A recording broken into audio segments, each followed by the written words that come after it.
जय माता दी। ओम नमः शिवाय। आज हम पढ़ रहे हैं भाद्रपद मास पूर्णिमा का व्रत महत्व और कथा। भादव मास में आने वाली पूर्णिमा तिथि को भाद्रपद पूर्णिमा कहते हैं। इस पूर्णिमा के दिन भगवान विष्णु के सत्यनारायण स्वरूप की उपासना करने का विधान है। इसके अलावा इस दिन उमा महेश व्रत भी किया जाता है। यह पूर्णिमा इसलिए भी महत्व रखती है क्योंकि इसी दिन से पितृपक्ष यानी श्राद्ध पक्ष शुरुआत हो रही हैं। भाद्रपद पूर्णिमा के दिन व्रत पूजन का विशेष महत्व है। इस दिन किसी पवित्र नदी में स्नान करके किसी निर्धन ब्राह्मण को दान देने से अक्षय पुण्य प्राप्त होता है। इस दिन भगवान सत्यनारायण की कथा के साथ पूजा की जाती है। कहते हैं कि घर में पूर्णिमा तिथि के दिन माँ लक्ष्मी की पूजा करने से धन की प्राप्ति होती है। पूर्णिमा के दिन प्रातः काल के बाद भगवान सत्यनारायण जी की पूजा कर उन्हें नैवेद्य व फल फूल अर्पित किए जाते हैं। पूजा में भगवान की पीले फूलों का भोग लगाया जाता है। साथ ही पूजा के पश्चात भगवान सत्यनारायण की कथा सुनने का भी विशेष महत्व है। इस पूर्णिमा पर पंचामृत और चूरमे का प्रसाद वितरण करना भी शुभ माना जाता है। भाद्र पूर्णिमा से आश्विन अमावस तक पितृपक्ष रहता है। इसलिए इस दिन स्नान दान पूजा पाठ के अलावा पितरों का तर्पण और श्रद्धा क्रम भी किए जाते हैं। पूर्णिमा के दिन गायें कोए और कुत्तों के लिए ग्रास निकालें और ब्राह्मणों को भोजन कराने से पितर प्रसन्न होते हैं। भाद्रपद पूर्णिमा के दिन किसी पवित्र नदी में स्नान करके पितरों को जल अर्पित करना चाहिए। ऐसी मान्यता है कि पूर्णिमा के दिन चंद्रमा को दूध मिश्रित जल का अर्घ देने से सौभाग्य बढ़ता है। भाद्रपद पूर्णिमा के दिन पितरों के निमित्त खीर बनाकर उन्हें किसी जरूरतमंद को खिलाने का विधान है। भाद्रपद पूर्णिमा से पितृ प्रारंभ होने के कारण इस दिन गोदान, तिल, स्वर्ण, घी, वस्त्र, गुड़, नमक और फल का दान करना चाहिए। हमारी कामना है कि आपकी आस्था पूर्ण की गई उपासना सफल हो। भगवान विष्णु, माँ लक्ष्मी, शिव पार्वती पूर्णिमा एक ऐसी पावन तिथि है जिस दिन जातक स्नान दान जप तप आदि धार्मिक कार्य करके अपने पिछले सभी पापों के प्रभाव को नष्ट कर सकते हैं। साथ ही अपने आने वाले जीवन को सुख समृद्धि से भर सकते हैं। इसके अलावा भी कई ऐसे अद्भुत लाभ हैं जो आपको पूर्णिमा तिथि पर मिलते हैं। पूर्णिमा पर किसी गरीब ब्राह्मण या ज़रूरतमंद को दान देने से भगवान विष्णु अत्यधिक प्रसन्न होते हैं और जातक को अपनी कृपा का पात्र बनाकर उन्हें सुख, सौभाग्य, धन, संतान आदि का सुख प्रदान करते हैं। इस दिन गंगा नदी पर दीप दान करने से देवी लक्ष्मी अत्यंत प्रसन्न होती है और अपने आशीर्वाद स्वरूप भक्तों का भंडारा धन धान्य से भर देती है। पूर्णिमा की रात में चंद्रमा की पूजा करने से चंद्र दोष नष्ट हो जाता है और चंद्रदेव को खीर का भोग अर्पित करने से उनकी विशेष कृपा प्राप्त होती है। इससे आर्थिक तंगी व असाध्य रोगों से छुटकारा मिलता है। माना जाता है कि पूर्णिमा के दिन भगवान विष्णु के साथ साथ हनुमान जी की पूजा करने वाले भक्तों की सभी मनोकामनाएं पूर्ण होती हैं और आसपास की बुरी आत्माओं का प्रभाव दूर हो जाता है। पूर्णिमा तिथि पर पितरों की शांति के लिए गंगा घाट पर तिल, कंबल, कपास, गुड़, घी और फल आदि का दान कर तर्पण करने से उनका आशीर्वाद मिलता है और जीवन में सुख शांति बनी रहती है। पूर्णिमा आज हम आपको सत्यनारायण जी की व्रत कथा के बारे में बताने जा रहे हैं। इसे पढ़ने और सुनने मात्र से ही व्यक्ति की सारी मनोकामनाएं पूर्ण हो जाती हैं, उनके सभी कष्ट दूर हो जाते हैं और मोक्ष की प्राप्ति होती है। इस पावन कथा के महत्व का वर्णन शब्दों पर पाना अत्यंत कठिन है।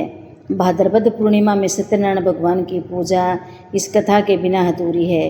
इसलिए आप इस कथा को अंत तक जरूर पढ़ें, सुने। नमस्कार दोस्तों, जय माता दी। ओम नमः शिवाय। आप सभी का स्वागत है डिवाइन भक्ति चैनल पर। तो आज हम सुनने वाले हैं श्री सत्यनारायण भगवान की कथा। तो चलिए शुरू करते हैं। प्रथम अध्याय। एक समय नैमिषारण्य तीर्थ में शौनकादि 88,000 ऋषियों ने श्री सूत जी से पूछा, हे प्रभु, इस कलियुग में वेद विद्या रहित मनुष्यों को प्रभु भक्ति किस प्रकार मिलेगी तथा उनका उद्धार कैसे होगा। हे मुनि श्रेष्ठ, कोई ऐसा तप कहिए जिसमें थोड़े समय में पुण्य प्राप्त होए तथा मन वांछित फल मिले। वह कथा सुनने की हमारी इच्छा है। सर्वशास्त्र ज्ञाता श्री सूत जी बोले, हे वैष्णवों, मैं पूज्य आप सबने प्राणियों के हित की बात पूछी है।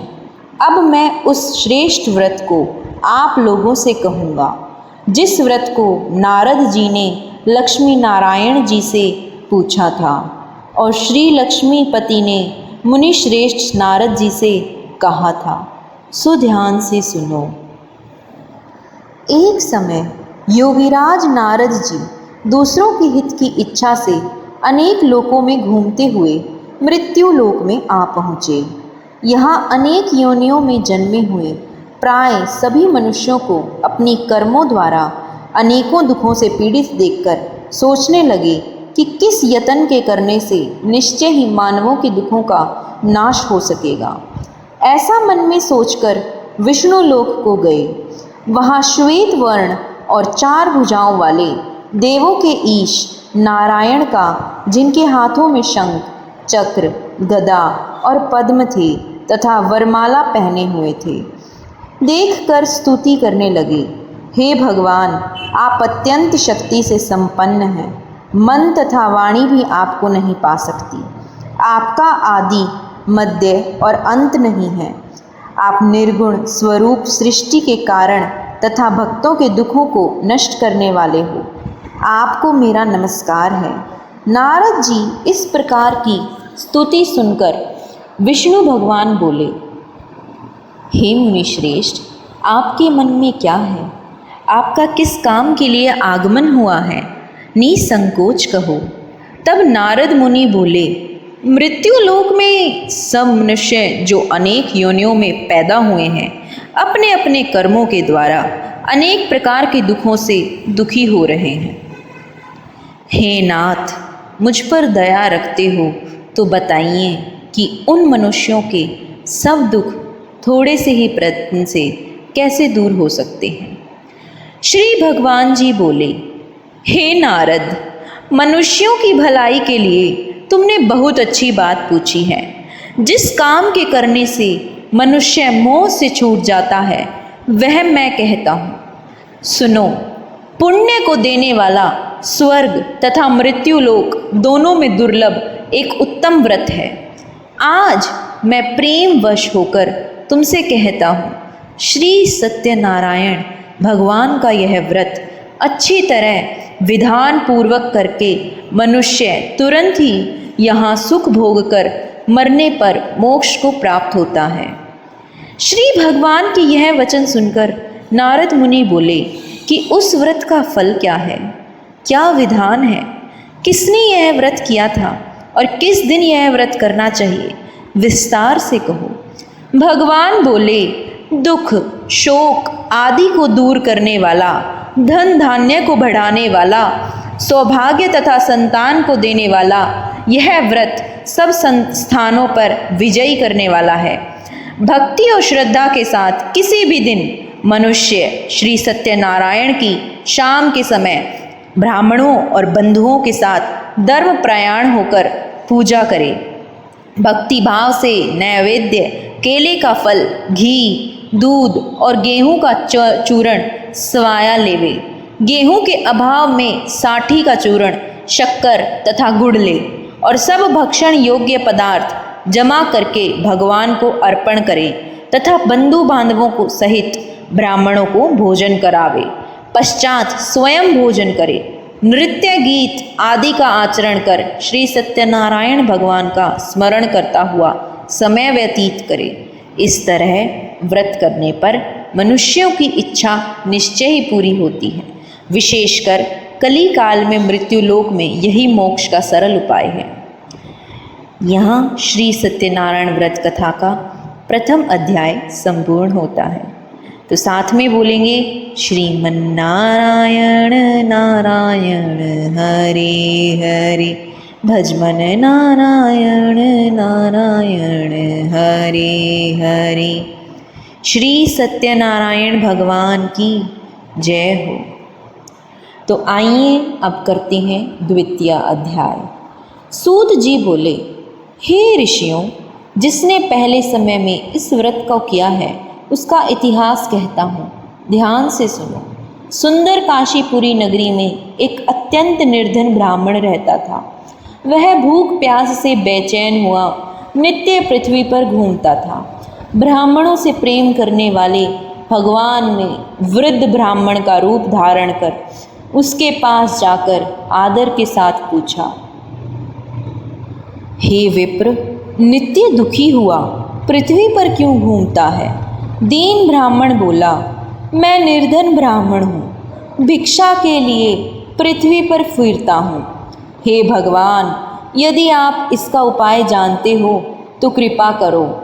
वृद्ध ब्राह्मण बोला कि सत्यनारायण भगवान मन वांछित फल देने वाले हैं, इसलिए हे ब्राह्मण, तो उनका पूजन कर, जिसके करने से मनुष्य सब दुखों से मुक्त होता है। ब्राह्मण को व्रत का सारा विधान बतलाकर बूढ़े ब्राह्मण का रूप धारण करने वाले श्री सत्यनारायण भगवान अंत ध्यान हो गए। जिस व्रत को वृद्ध ब्राह्मण ने बतलाया है मैं उसको करूँगा। यह निश्चय करने पर उसे रात में नींद नहीं आई।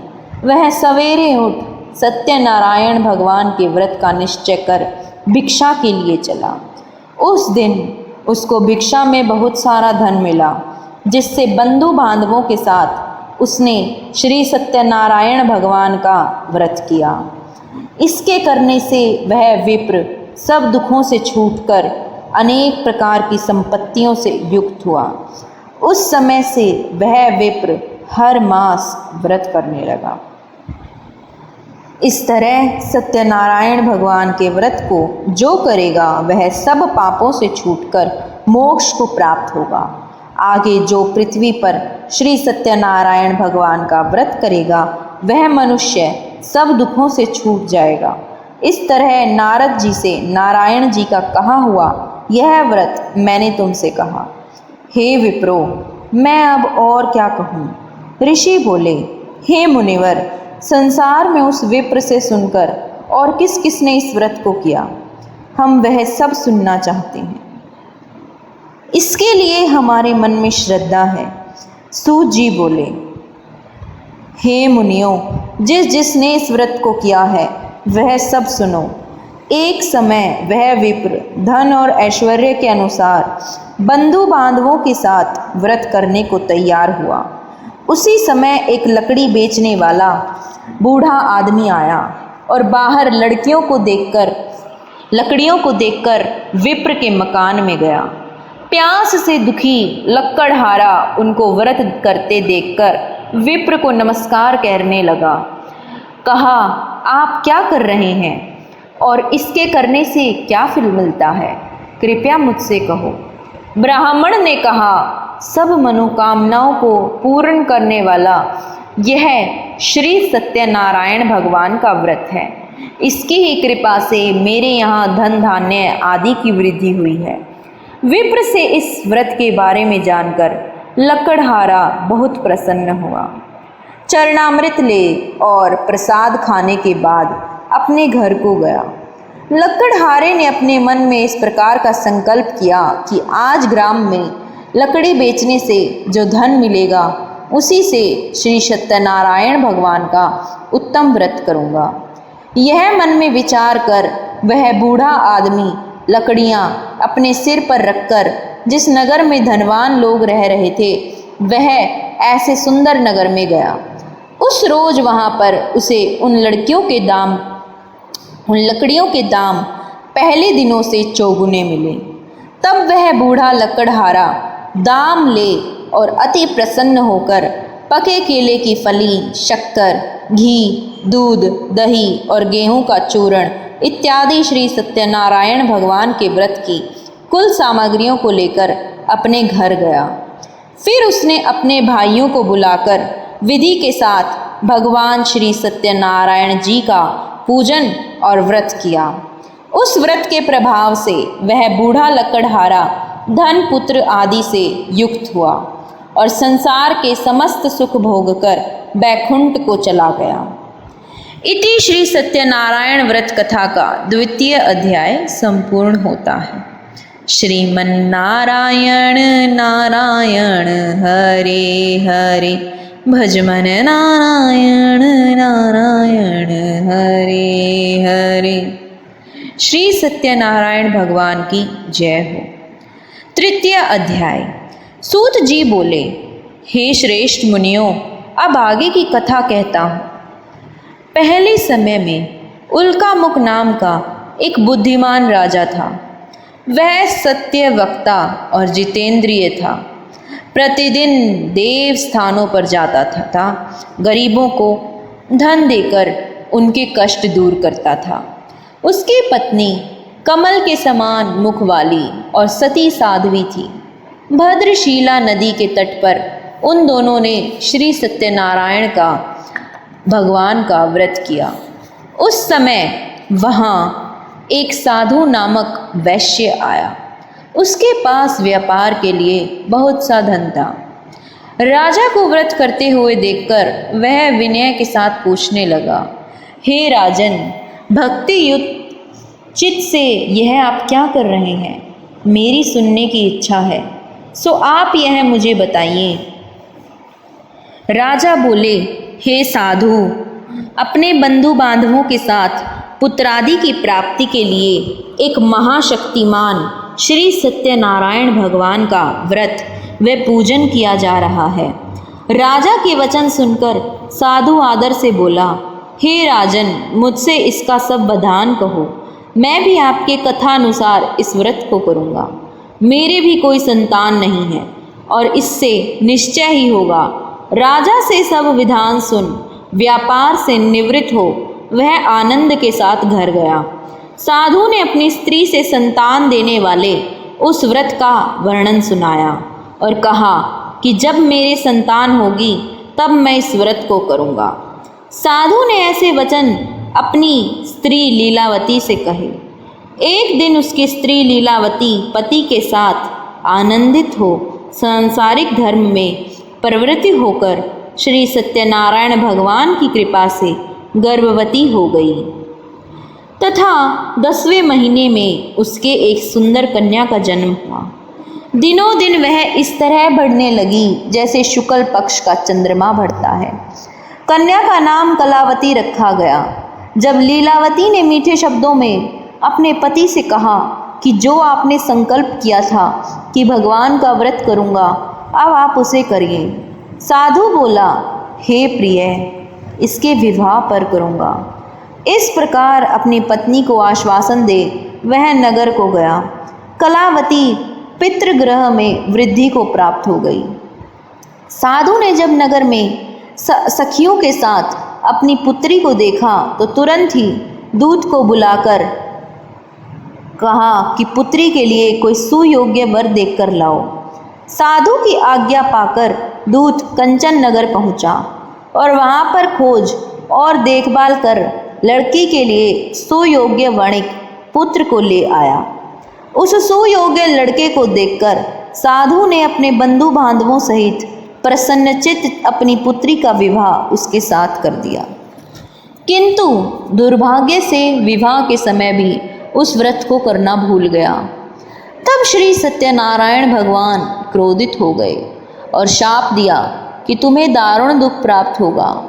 अपने कार्य में कुशल साधु अपने जमाता सहित समुद्र के समीप स्थित रत्नासारपुर नगर में गया और वहाँ दोनों ससुर जमाई चंद्रकेतु राजा के उस नगर में व्यापार करने लगे।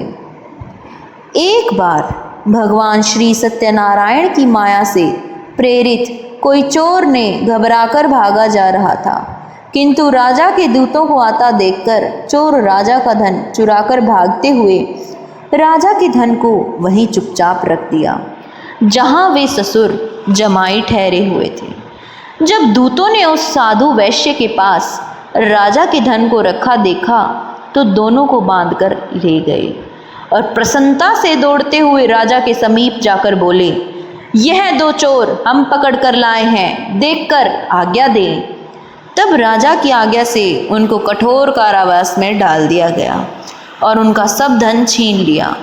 श्री सत्यनारायण भगवान के श्राप द्वारा उनकी पत्नी भी घर पर बहुत दुखी हुई और घर पर जो धन रखा था चोर चुरा कर ले गए। शारीरिक व मानसिक पीड़ा तथा भूख प्यास से अति दुखी हो अन्न की चिंता में कलावती एक ब्राह्मण के घर गई। वहाँ उसने श्री सत्यनारायण भगवान का व्रत होते देखा, फिर कथा सुनी तथा प्रसाद ग्रहण कर रात को घर आई। माता ने कलावती से कहा, हे पुत्री, अब तक कहाँ रही? वे तेरे मन में क्या है? कलावती बोली, हे माता, मैंने एक ब्राह्मण के घर श्री सत्यनारायण भगवान का व्रत देखा है। कन्या के वचन सुनकर लीलावती भगवान श्री सत्यनारायण के पूजन की तैयारी करने लगी। लीलावती ने परिवार और बंधुओं सहित श्री सत्यनारायण भगवान का पूजन किया और वर मांगा कि मेरे पति और दामाद शीघ्र घर आ जाएं। साथ ही प्रार्थना करी कि हम सबका अपराध क्षमा करो। श्री सत्यनारायण भगवान इस व्रत से संतुष्ट हो गए और राजा चंद्रकेतु को स्वप्न में दर्शन देकर कहा, हे राजन, दोनों वैश्यों को प्रातः ही छोड़ दो और उनका सब धन जो तुमने ग्रहण किया है दे दो, नहीं तो मैं तेरा धन, राज्य, पुत्रादि सब नष्ट कर दूंगा। राजा से ऐसा वचन कहकर भगवान अंतर्ध्यान हो गए। प्रातःकाल राजा चंद्रकेतु ने सभा में अपना स्वप्न सुनाया। फिर दोनों वणिक पुत्रों को कैद से मुक्त होकर सभा में बुलाया। दोनों ने आते ही राजा को नमस्कार किया। राजा मीठे वचनों से बोला, हे महानुभावों, भाविवश ऐसा कठिन दुख तुम्हें प्राप्त हुआ है, अब तुम्हें कोई भय नहीं है। ऐसा कहकर राजा ने उनको नए नए वस्त्राभूषण पहनाए तथा उनका जितना धन लिया था उससे दुगना धन देकर आदर से विदा किया। दोनों वैश्य अपने घर को चल दिए। तो यहाँ हमारा श्री सत्यनारायण व्रत कथा का 3 अध्याय संपूर्ण होता है। श्रीमन नारायण नारायण हरि हरि, भजमन नारायण नारायण हरि हरि। श्री सत्यनारायण भगवान की जय हो। 4 अध्याय। सूत जी बोले, वैश्य ने मंगलाचार करके यात्रा आरंभ की और अपने नगर को चल दिए। उनके थोड़ी दूर निकलने पर दंडी वेशधारी श्री सत्यनारायण ने उनसे पूछा, हे साधु, तेरी नाव में क्या है? अभिमानिक वणिक हंसता हुआ बोला, हे दंडी, आप क्यों पूछते हो? क्या धन लेने की इच्छा है? मेरी नाव में तो बेल और पत्ते भरे हैं। वैश्य का कठोर वचन सुनकर श्री सत्यनारायण भगवान ने कहा, तुम्हारा वचन सत्य हो। दंडी ऐसा कहकर वहाँ से दूर चले गए। कुछ दूर जाकर समुद्र के किनारे बैठ गए। दंडी के जाने पर वैश्य ने नित्य क्रिया करके बाद नाव को ऊंची उठी देखकर अचंभा किया तथा नाव में बेल पत्ते आदि देखकर मूर्छित हो जमीन पर गिर पड़ा। फिर मूर्छा खुलने पर अत्यंत शोक प्रकट करने लगा। तब उसका दामाद बोला, आप शोक न करें, यह दंडी का शाप है, अतः उनकी शरण में चलना चाहिए, तभी हमारी मनोकामना पूरी होगी। दामाद के वचन सुनकर वह दंडी के पास पहुंचा और अत्यंत भक्तिभाव से नमस्कार करके बोला, मैंने जो आपसे असत्य वचन कहे थे उनको क्षमा करो। ऐसा कहकर महान शोकातुर हो रोने लगा। तब दंडी भगवान बोले, हे वणिक पुत्र, मेरी आज्ञा से बार बार तुम्हें दुख प्राप्त हुआ है। तू मेरी पूजा से विमुख हुआ। साधु बोला, हे भगवान, आपकी माया से ब्रह्मा आदि देवता भी आपके रूप को नहीं जानते, तब मैं अज्ञानी कैसे जान सकता हूँ। आप प्रसन्न होइए, मैं सामर्थ्य के अनुसार आपकी पूजा करूँगा। मेरी रक्षा करो और पहले के समान नौका में धन भर दो। उसकी भक्ति युक्त वचन सुनकर भगवान प्रसन्न हो उसकी इच्छा अनुसार वर देकर अंत ध्यान हो गए। तब उन्होंने नाव पर आकर देखा कि नाव धन से परिपूर्ण है। फिर वह श्री सत्यनारायण भगवान का पूजन कर साथियों सहित अपने नगर को चला। जब अपने नगर के निकट पहुंचा, तब दूत को घर भेजा। दूत ने साधु के घर जा उसकी स्त्री को नमस्कार कर कहा कि साधु अपने दामाद सहित इस नगर के समीप आ गए हैं। ऐसा वचन सुन साधु की स्त्री ने बड़े हर्ष के साथ श्री सत्यनारायण का पूजन कर पुत्री से कहा, मैं अपने पति के दर्शन को जाती हूँ, तू कार्य पूर्ण शीघ्र आ। माता के ऐसे वचन सुनकर कलावती प्रसाद छोड़कर जल्दी में पति के पास गई। प्रसाद की अवज्ञा के कारण श्री सत्यनारायण भगवान ने रुष्ट हो उसके पति को नाव सहित पानी में डुबो दिया। कलावती अपने पति को न देखकर रोती हुई जमीन पर गिर गई। इस तरह नौका को डूबा हुआ तथा कन्या को रोता हुआ देख साधु दुखी होकर बोला, हे प्रभु, मुझसे या मेरे परिवार से जो भूल हुई है उसे क्षमा करो। उसके दीन वचन सुनकर श्री सत्यनारायण भगवान प्रसन्न हो गए और आकाशवाणी हुई, हे साधु, तेरी कन्या मेरे प्रसाद को छोड़कर आई है, इसीलिए उसका पति अदृश्य हुआ है। यदि वह घर जाकर प्रसाद खाकर लौटे तो इसे पति अवश्य मिलेगा। ऐसी आकाशवाणी सुनकर कलावती ने घर पर पहुंचकर प्रसाद खाया, फिर आकर पति के दर्शन किए। तत्पश्चात साधु ने बंधु बांधवों सहित श्री सत्यनारायण भगवान का विधि पूर्वक पूजन किया तथा इस लोक का सुख भोग कर अंत में स्वर्ग लोक को गए। इति श्री सत्यनारायण व्रत कथा का 4th अध्याय संपूर्ण होता है। श्रीमन्नारायण नारायण हरे हरे, भजमन नारायण नारायण हरे हरे। श्री सत्यनारायण भगवान की जय हो। 5वां अध्याय। सूत जी बोले, हे ऋषियों, मैं और भी कथा कहता हूँ, सुनो। प्रजापालन में लीन तुंगध्वज नाम का एक राजा था। उसने भी भगवान का प्रसाद त्याग कर बहुत दुख पाया। एक समय वन में जाकर वन्य पशुओं को मारकर बड़ के पेड़ के नीचे आया। वहाँ उसने ग्वालों को भक्ति भाव से बांधवों सहित श्री सत्यनारायण जी का पूजन करते देखा। राजा देखकर भी अभिमानवश वहाँ नहीं गया और न ही नमस्कार किया। जब ग्वालों ने श्री सत्यनारायण भगवान जी का प्रसाद उसके सामने रखा तो वह प्रसाद त्याग कर अपनी नगरी को चला गया। वहाँ उसने अपना सब कुछ नष्ट कर पाया तो वह जान गया कि यह सब श्री सत्यनारायण भगवान ने किया है। तब वह विश्वास कर ग्वालों के समीप गया और विधि पूर्वक पूजन कर प्रसाद खाया तो श्री सत्यनारायण भगवान की कृपा से सब कुछ पहले जैसा हो गया। फिर दीर्घ काल तक सुख भोग कर मरने पर स्वर्ग लोक को गया।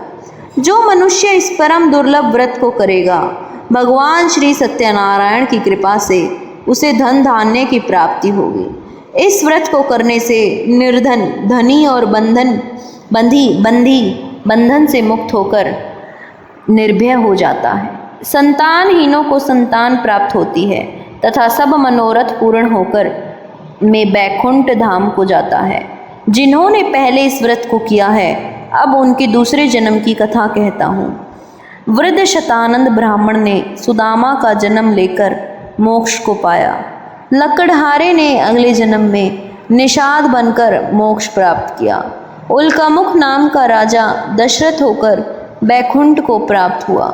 साधु नाम के वैश्य ने मोरध्वज बनकर अपने पुत्र को आरे से चीरकर मोक्ष को प्राप्त किया। महाराज तुंगध्वज ने स्वयंभू होकर भगवान में भक्ति युक्त हो कर्म कर मोक्ष प्राप्त किया। इति श्री सत्यनारायण व्रत कथा का 5वां अध्याय संपूर्ण होता है। श्रीमन्नारायण नारायण हरि हरि भजमन नारायण नारायण हरे हरे। श्री सत्यनारायण भगवान की जय हो। तो यहाँ पर हमारी श्री सत्यनारायण भगवान जी की कथा समाप्त होती है। आइए अब गाते हैं श्री सत्यनारायण भगवान जी की आरती। ओम जय लक्ष्मी रमणा स्वामी जय लक्ष्मी रमणा सत्यनारायण स्वामी जनपातक हरणा। ओम जय लक्ष्मी रमणा रतन जड़ित सिंहासन अद्भुत छवि राजे। स्वामी जय लक्ष्मी रमणा नारद करत निराजन घंटा ध्वनि बाजे। ओम जय लक्ष्मी रमणा प्रकट भय कलि कारण द्विज को दरस दियो। स्वामी जय लक्ष्मी रमणा बूढ़ो ब्राह्मण बनकर कंचन महल कियो। ओम जय लक्ष्मी रमणा दुर्बल बील कराल जिन पर कृपा करी। चंद्रचूड़ एक राजा तिनकी विपत्ति हरी। ओम जय लक्ष्मी रमणा वैश्य मनोरथ पायो श्रद्धा तज दीनी। सो फल भोग्यो प्रभु जी फिर स्तुति कीनी। ओम जय लक्ष्मी रमणा भाव भक्ति के कारण छिन छिन रूप धर्यो। स्वामी जय लक्ष्मी रमणा श्रद्धा धारण कीनी तिनको काज सर्यो। ओम जय लक्ष्मी रमणा ग्वाल बाल संग राजा वन में भक्ति करी। मन वांछित फल दीनो दीन दयालु हरि। ओम जय लक्ष्मी रमणा चढ़त प्रसाद सवायो कदली फल मेवा। धूप दीप तुलसी से राजी सत्य देवा। ओम जय लक्ष्मी रमणा श्री सत्यनारायण स्वामी की आरती जो कोई नर गावे। कहत शिवानंद स्वामी मन वांछित फल पावे। ओम जय लक्ष्मी रमणा स्वामी जय लक्ष्मी रमणा। आशा करती हूँ आप सभी को यह वीडियो पसंद आई होगी। ऐसी और वीडियोस के लिए चैनल को सब्सक्राइब करें और वीडियो को लाइक करें और कमेंट में नारायण नारायण ज़रूर लिख के जाएं। धन्यवाद दोस्तों।